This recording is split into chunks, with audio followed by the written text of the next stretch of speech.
Feliz domingo para todos.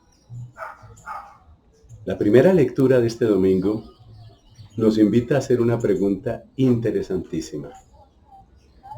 Este es Dios que le está hablando a uno de los grandes profetas de la Biblia, el profeta Ezequiel.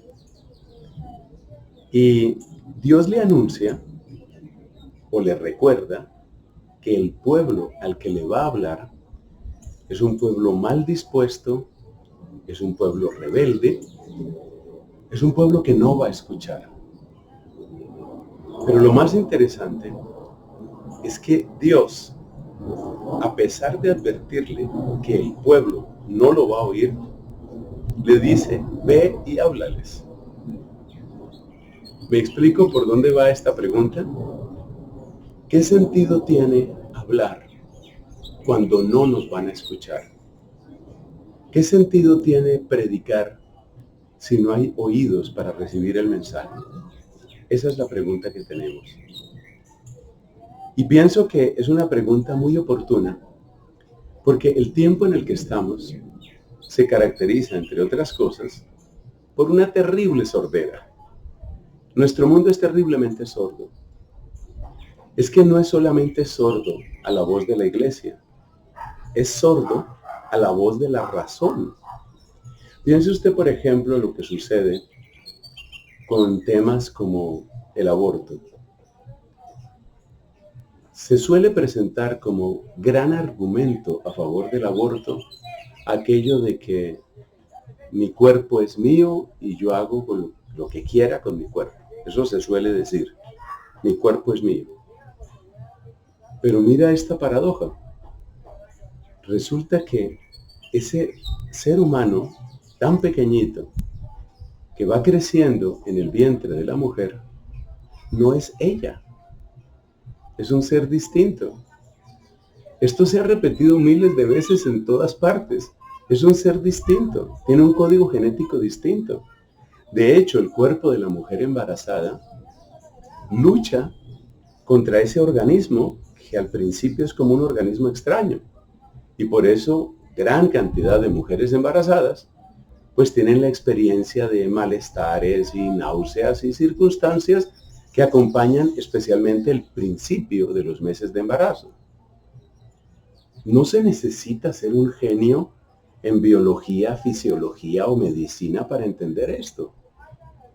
Pero estamos tan sordos que ese argumento parece que no llegara, parece que no se entendiera.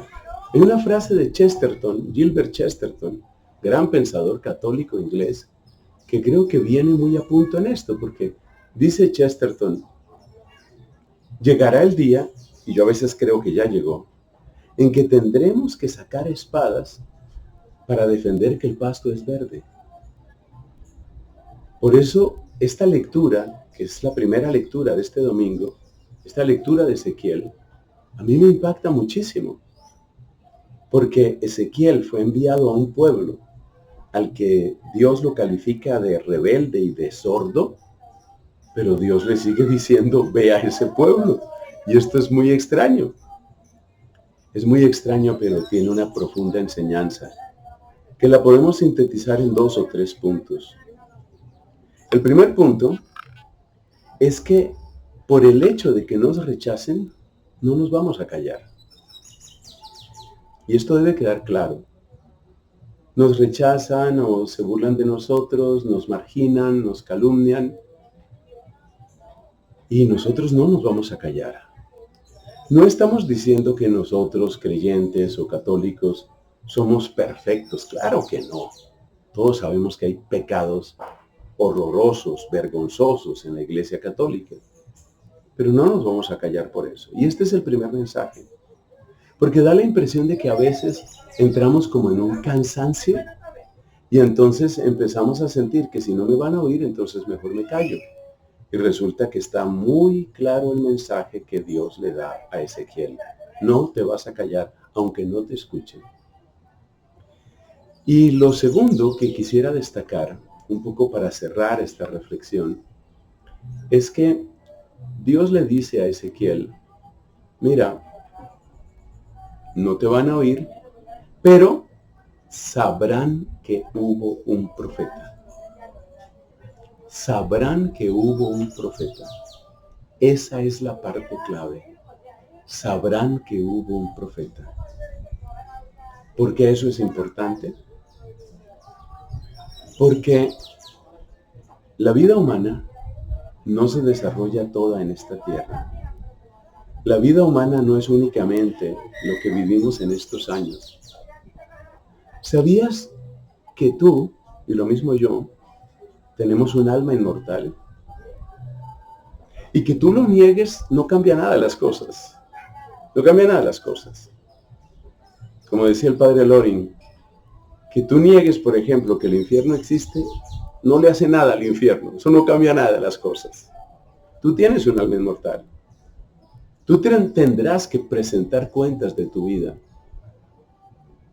Y tú sabrás que hubo voces. Tú sabrás que hubo profetas que te hablaron. Y eso es muy importante. Deseablemente lo que ha de suceder es que nuestra resistencia, nuestra rebeldía finalmente logre ser quebrantada por el poder de la misericordia de Dios. Eso lo cuenta, por ejemplo, San Agustín en sus confesiones cuando dice, hablaste y gritaste y venciste mi sordera. O sea que Dios puede hacerlo. Eso es lo deseable, pero si eso no llegare a suceder, sabrán que hubo un profeta y eso estará frente a su conciencia cuando tengan que presentar cuentas ante el Dios eterno. Así que no nos vamos a callar, vamos a darle la gloria a Dios y deseablemente muchos, finalmente escucharán la voz del Señor y cambiarán su vida. Así sea.